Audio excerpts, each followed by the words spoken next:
이 시간에 성찬식의 의미에 대해서 다시 한번 좀 생각해 보면서 은혜를 나누고 성찬식을 오늘 함께 진행하려고 합니다. 자, 아시겠지만 성찬식은 예수님께서 직접 제정하신 성례 중에 하나죠.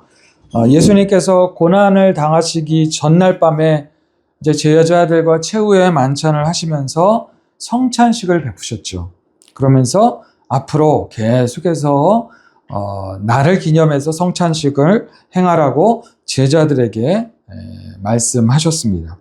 그리고 예수님은 부활 후에 하늘 올라가기 전에 또 많은 족속으로 제자를 삼아서 성령의 이름으로 세례를 베풀라. 또 이제 세례에 대해서 말씀을 또 하셨습니다. 그래서 이후로 초대교회로부터 시작해가지고 교회는 성찬과 성례 이 두 가지 예식을 늘 자주 행해 왔습니다. 특별히 성찬식은 초대교회 때 굉장히 자주 해왔습니다. 거의 매 주일마다 성찬식을 초대교회에서는 행해 왔는데 오늘날 교회에서는 이제 성도들이 이제 많다 보니까 어떻게 하세요? 작은 떡 조각이나 포도주, 작은 잔에 포도주나 포도즙을 담아서 성찬의 의미를 되새기는 그런 예식을 진행을 합니다. 그런데 기록에 의하면 초대교회 당시에는 성찬식을 할 때는 이 성찬에 먹는 빵의 양도 되게 많았다고 합니다. 포도주도 한 컵 가득 담아가지고 함께 나누었다고 해요. 그래서 이 예수님의 살과 피를 나누는 그 의미를 충분한 시간을 가지고 충분하게 매 주일마다 성찬을 나누었습니다. 그만큼 이 초대교회 당시에는 이 성찬에 대해서 참 중요하게 생각을 했습니다. 자, 그런데 간혹 가다가 이 성찬식을 참 이렇게 오용하는 그런 사람들이 생겨나게 되었다는 거예요. 자, 여기 보세요. 성찬식을 굉장히 오용하는 사람들이 생겨나게 되었다는 것입니다. 어떻게 오용을 했냐 하면 초대교회 당시에는 가난한 사람들이 좀 덜어 많다 보니까 성찬식 때 나누는 이 떡과 포도주를 한 끼 식사로 생각하면서 기다리는 사람들이 있었다는 거예요. 그래서 오늘 함께 읽은 고린도전서 1장 23절 이 앞부분에 보면 그런 사람들에 대한 이 사도 바울의 권면의 말씀들이 쭉 나옵니다. 그러면서 이제 오늘 초대교회 성도들에게 이 성만찬 예식에 대한 의미를 설명해 주고 있습니다. 초대교회에서는 이 성만찬을 어떻게 나누었냐면 떡과 포도주가 이제 앞에 이렇게 수북히 이렇게 쌓여 있습니다. 그리고 이렇게 많이 놓여져 있으면 큰 이렇게 잔으로 병으로 이렇게 놓여져 있으면 한 사람씩 줄을 서서 순서대로 떡을 떼고 포도주 잔을 받았습니다. 그런데 먼저 떡을 떼기 위해서는 성도들이 이제 줄을 서야 되는데 그러다 보니까 성도들 간에 경쟁이 벌어지게 되었다는 거예요. 먼저 떡을 떼는 사람들은 너무 큰 덩어리로 많은 떡을 떼어가지고 가는 그런 어이없는 일이 벌어지게 되었다는 것입니다. 그러다 보니까 뒷줄에 서 있는 사람들은 어떻게 되겠어요? 성찬떡이 부족해가지고 성찬떡을 먹을 수 없게 되는 것이고 성찬에 참여할 수 없게 되는 것이었습니다. 이러니까 성찬식을 하다가 불만이 생기게 되는 것이고 교회 안에 성찬으로 인한 문제가 일어나게 되었다는 것입니다. 그래서 사도 바울이 오늘 읽은 고린도전서 11장의 말씀을 통해서 성찬이 무엇인지 성찬이 어떤 의미가 있는지를 설명하면서 이제 성도들로 하여금 성찬의 의미를 다시금 되새기도록 하는 말씀이 오늘 함께 읽은 말씀인 것입니다. 자, 성찬의 가장 기본적인 근본 의미가 무엇일까요? 먼저는 remember가 무슨 뜻이에요? 기억하라 라는 뜻입니다. 기억하라. 무엇을 기억하라는 거예요? 첫 번째는 예수 그리스도가 생명의 말씀이라는 것을 기억하라는 것입니다. 요한복음 1장 1절을 보면 이런 말씀이 있습니다. 요한복음 1장 1절을 보면 태초에 말씀이 계시니라. 이 말씀이 하나님과 함께 계셨으니 이 말씀은 곧 하나님이시니라. 태초에 말씀이 계셨는데 그 말씀이 곧 하나님이시다라고 말씀하고 있습니다. 그리고 요한복음 1장 14절의 말씀을 보면 말씀이 육신이 되어 우리 가운데 거하심에 우리가 그의 영광을 보니 아버지의 독생자의 영광이요 은혜와 진리가 충만하더라. 여러분 말씀이 뭐라고요? 말씀이 육신이 되어서 이 땅 가운데 오신 독생자 예수 그리스도가 바로 말씀이라는 것입니다. 우리가 이 성찬식을 통해서 예수 그리스도의 살과 피를 먹는 것은 곧 예수 그리스도를 먹는다는 것입니다. 예수 그리스도의 생명을 먹는다는 것이고 우리의 영혼이 생명의 양식인 예수 그리스도의 말씀을 먹는다는 것입니다. 그래서 종교개혁자인 장 칼뱅은 기독교 강요라는 책에서 이렇게 말씀합니다. 성찬의 첫 번째 의미로 우리의 영혼을 위한 하늘의 양식으로서 빵과 포도주라는 가시적인 눈에 보이는 상징을 사용하셨다라고 말씀하고 있는 것입니다. 그래서 우리가 성찬식에 참여하는 것은 생명의 말씀이시고 영혼을 위한 하늘의 양식이 되시는 무엇을 먹는 거예요? 예수 그리스도를 먹는 것입니다. 그러므로 우리가 성찬식을 통해서 꼭 기억해야 하는 것은 우리 육신에 필요한 것이 육신을 위한 이 양식뿐만 아니라 우리 영혼을 위한 생명의 양식, 즉 예수 그리스도의 말씀, 우리의 영혼을 위한 생명의 양식으로 예수 그리스도의 말씀을 먹어야 한다는 것을 기억하고 이것을 성찬에 참여하는 우리가 다짐하는 것이죠. 자, 그리고 두 번째 성찬의 의미. 자, 두 번째는 예수 그리스도와 우리가 한 몸이라는 것을 기억하라는 것입니다. 예수 그리스도와 우리가 한 몸이라는 것을 기억하라는 거예요. 우리가 포도주를 예수 그리스도의 피로 생각하면서 먹습니다. 이렇게 예수 그리스도의 피를 먹는 것은 예수 그리스도의 무엇을 먹는 걸까요? 예수 그리스도의 생명을 먹는 것입니다. 하나님께서 구약 성경을 통해서 끊임없이 강조하시고자 하는 여러 많은 부분들이 있는데 그 말씀들이 계속해서 신약의 말씀들과 연결이 되었죠. 예를 들어서 창세기에서 이제 아담과 하와가 동산 중앙에 있는 나무의 열매를 먹으면 네가 정령 죽으리라 이렇게 말씀하셨죠. 그런데 이 아담과 하와가 어떻게 했습니까? 이 하나님의 말씀을 의심하고 결국에는 그 동산 중앙에 있는 나무의 열매를 하나님께서 금하신 열매를 따서 먹습니다. 하나님께서 창조하신 사람이 그 열매를 따 먹은 것은 하나님의 말씀에 대한 믿음을 저버린 것이죠. 하나님의 사랑을 의심한 것이고 하나님의 말씀에 불순종한 것입니다. 즉시로 아담과 하와에게는 하나님의 말씀에 불순종했다는 그런 것에 대한 두려움이 몰려왔고 죄책감이 들었고 그래서 어떻게 합니까? 하나님을 피해서 숨게 되었다는 것이죠.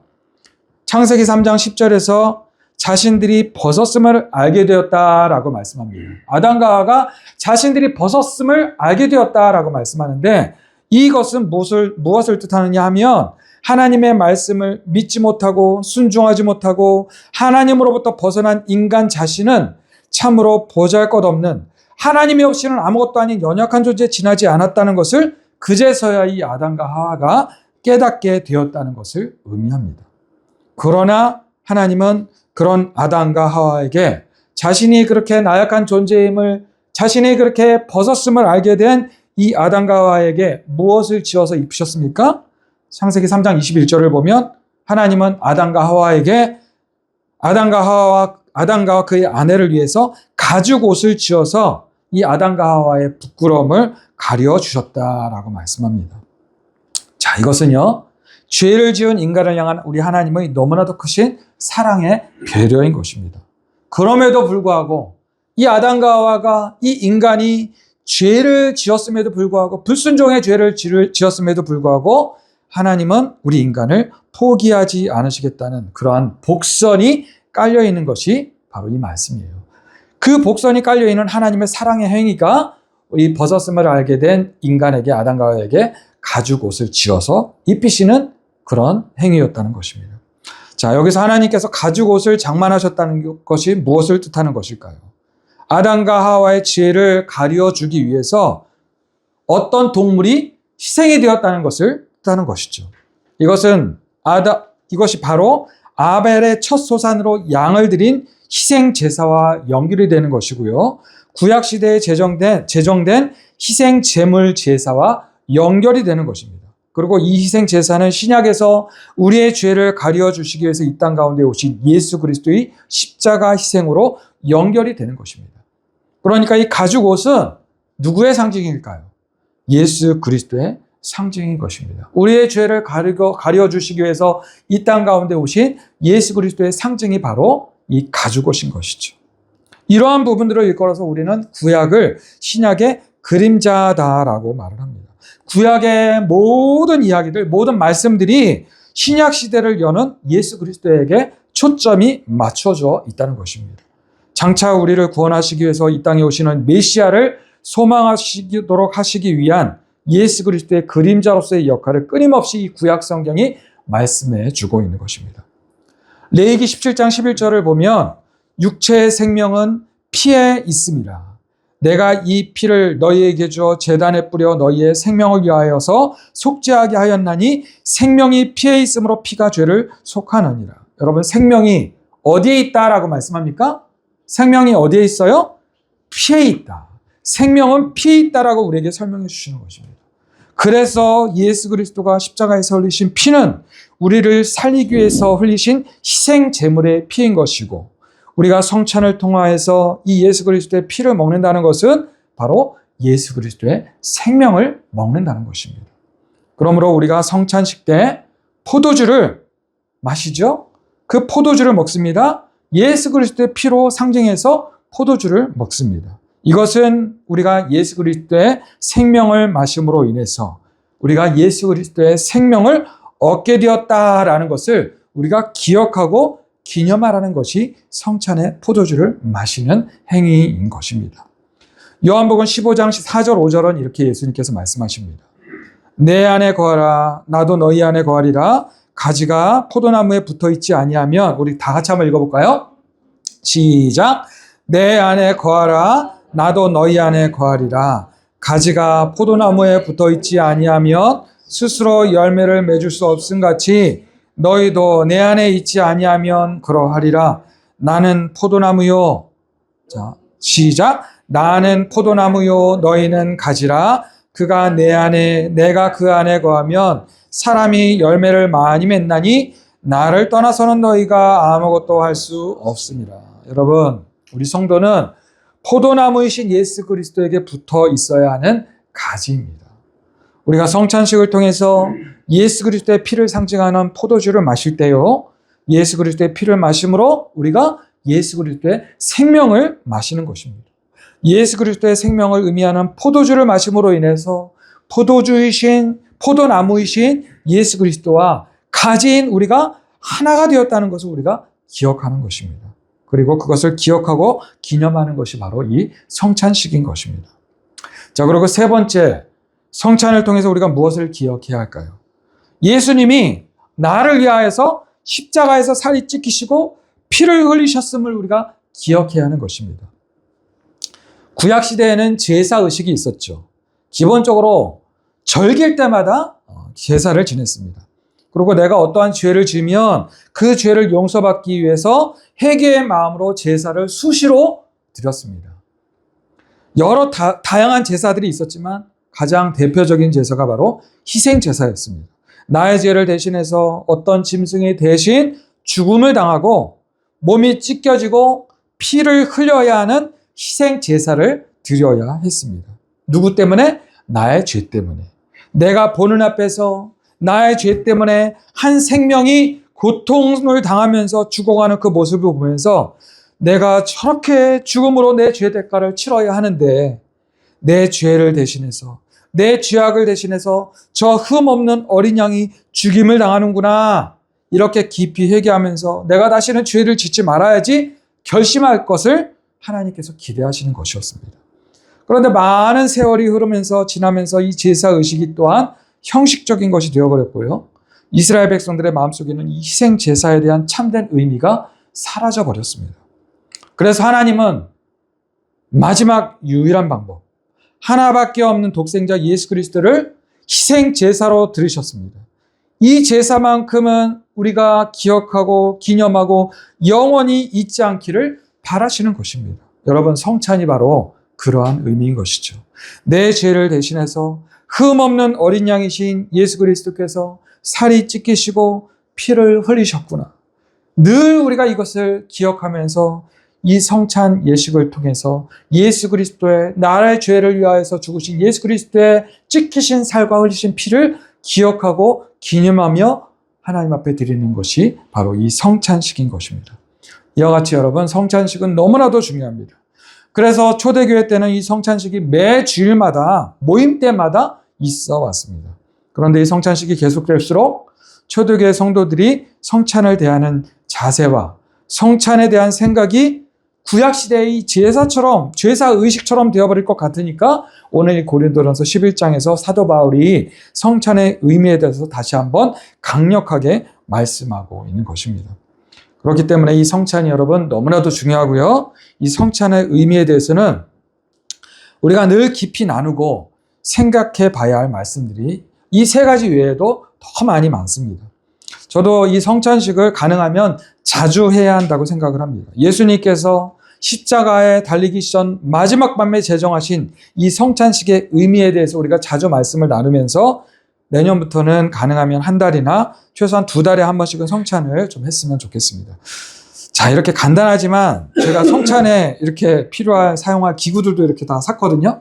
이 성찬 예식을 우리가 좀 자주 했으면 좋겠습니다. 오늘 성찬식에 대해서 간단하게 3가지 의미에 대해서 말씀을 나눴는데, 자, 첫 번째, 우리 사람들에게 필요한 것은 육신을 위한 양식만이 아니라 우리의 영혼을 위한 양식, 즉 생명의 말씀, 예수 그리스도를 먹어야 한다라는 사실을 우리가 기억해야 하는 것이고요. 두 번째, 예수 그리스도의 살과 피를 의미하는 이 떡과 포도주를 마심으로써 예수님과 우리가 한 몸, 하나가 되어야 한다라는 의미를 우리가 또 기억해야 하는 것이고, 그리고 마지막 3번째, 나의 죄를 위해서 나의 죄 때문에 예수님께서 살이 찢기시고 피를 흘리셨다는 것을 우리가 기억해야 하는 것입니다.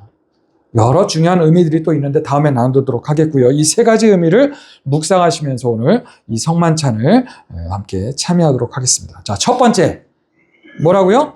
우리의 생명의 양식인 예수 그리스도, 예수 그리스도의 말씀을 먹어야 한다라는 것이고, 두 번째, 예수님의 살과 피를 먹음으로써 우리가 예수님과 하나가 되어야 한다. 그리고 3번째, 나의 죄 때문에 예수님께서 살이 찢기시고 피를 흘리셨음을 기억해야 한다. 이 3가지 의미를 생각하시면서 자, 지금부터 성찬식을 우리 같이 하도록 하겠습니다.